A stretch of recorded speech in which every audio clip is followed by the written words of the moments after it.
కేవలం 7,999K up to 10 kgs వరకు బరువు తగ్గి అధిక బరువు నుంచి వచ్చే ప్రధాన సమస్యలను దూరం చేసుకోండి. ఇంద్ర రీ రిలీజ్ చిరంజీవి అశ్విని దత్ కాంబోను మళ్లీ కలిపింది. అశ్విని దత్ మెగా ఫ్యామిలీతో 2 సినిమాలు ప్రకటించాడు.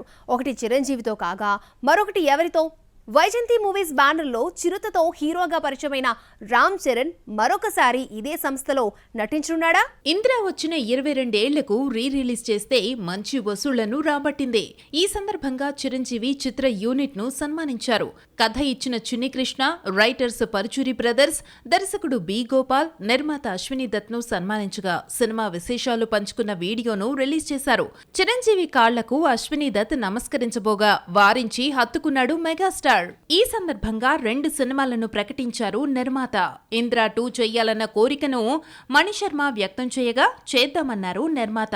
చిరంజీవి అశ్విని దత్ కాంబినేషన్ లో 4 సినిమాలొచ్చాయి. తొలి చిత్రం Jagadeka Veerudu Athiloka Sundari socio fantasy classic గా నిలిచింది. ఆ తరువాత చూడాలని ఉంది ఇంద్ర, జై చిరంజీవ వచ్చాయి. ఇంద్ర, జగదేక వీరుడు అతిలోక సుందరి సీక్వెల్స్ ని ప్రకటించినా అది అంత ఈజీ కాదు. అప్పట్లోనే ఇంద్ర రికార్డులను క్రియేట్ చేసింది. మెగా స్టార్ చేసిన తొలి ఫ్యాక్షన్ మూవీ ఇదే. సినిమాను 4 కోట్లతో తీస్తే 30 కోట్లకు పైగా కలెక్ట్ చేసింది. 30 కోట్ల క్లబ్ లో చేరిన తొలి సినిమా ఇదే కావడం విశేషం. సీక్వెల్ అంటే ఇంద్రకు పనిచేసిన టెక్నీషియన్స్ చాలా మంది ఉండకపోవచ్చు. చిన్ని కృష్ణ కథ సినిమాగా వచ్చి చాలా కాలమైంది. పరుచూరి బ్రదర్స్ మాటలు రాయడం తగ్గించేశారు.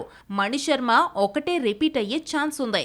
ఈ 20 ఏళ్లలో ఫ్యాక్షన్ బ్యాక్ డ్రాప్ లో చాలా సినిమాలొచ్చాయి. అన్నింటినీ మించి ఫ్యాక్షన్ స్టోరీతో కొత్తగా రావాలి. అశ్విని దత్ అనౌన్స్ చేసిన మరొక సినిమా జగదేక వీరుడు అతిలోక సుందరి. తన 50 ఏళ్ల కెరియర్ లో ఎన్నో హిట్స్ చూసిన ఈ స్టార్ ప్రొడ్యూసర్ కల్కితో పాన్ ఇండియా హిట్ తో పాటు 1000 కోట్ల సినిమా చూశాడు.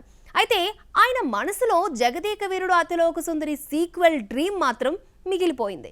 జగదేక వీరుడు అతిలోక సుందరి సీక్వెల్ ప్రస్తావన చాలా కాలంగా సాగుతోంది. రామ్ చరణ్, జాన్వీ కపూర్ తో జగదేక వీరుడు సీక్వెల్ తీయాలని, అసలు జాన్వీని ఈ సీక్వెల్ తోనే వెండితెరకు పరిచయం చెయ్యాలనుకున్నాడు నిర్మాత. జాన్వీకి ఇది తెలుగులో ఫస్ట్ మూవీ అయితే బాగుండేది. కానీ బుచ్చిబాబు సినిమాలో ఈ ఇద్దరు జతకడుతున్నారు. జగదేక వీరుడు తీసిన అశ్విని దత్ ముందుకొచ్చిన దర్శకుడు రాఘవేంద్రరావు మెగాఫోన్ పడతారా అన్న డౌట్ ఉంది. 2017లో వచ్చిన ఓం నమో వెంకటేశాయ తరువాత డైరెక్షన్ జోలికి వెళ్లలేదు. రిటైర్ అయ్యారా లేదంటే గ్యాప్ తీసుకున్నారో తెలియదు కానీ డైరెక్షన్ చేసి 6 ఏళ్లు దాటింది. అయితే సీక్వెల్ బాధ్యతను అల్లుడు నాగికి అప్పజెప్పే ఆలోచనలో అశ్విని దత్ ఉన్నట్టు తెలుస్తోంది. విఎఫ్ఎక్స్ లేని టైంలోనే జగదేక వీరుడు అతిలోక సుందరిని అద్భుతమైన దృశ్య కావ్యంగా తీర్చిదిద్దారు దర్శకేంద్రుడు. ప్రస్తుతం విఎఫ్ఎక్స్ టెక్నాలజీతో ఈ సోషియో ఫ్యాంటసీ సీక్వెల్ ను మరో ప్రపంచంలోకి తీసుకెళ్లే ఛాన్స్ ఉంది. ఇది పెద్ద విషయం కాకపోయినా సీక్వెల్ కథలో విషయం ఉండాలి. సీక్వెల్ సెట్స్ పైకి రావడంతో సరికాదు. హిట్ అయితేనే mega producer, mega star sequel కళ తీరినట్టు లెక్క.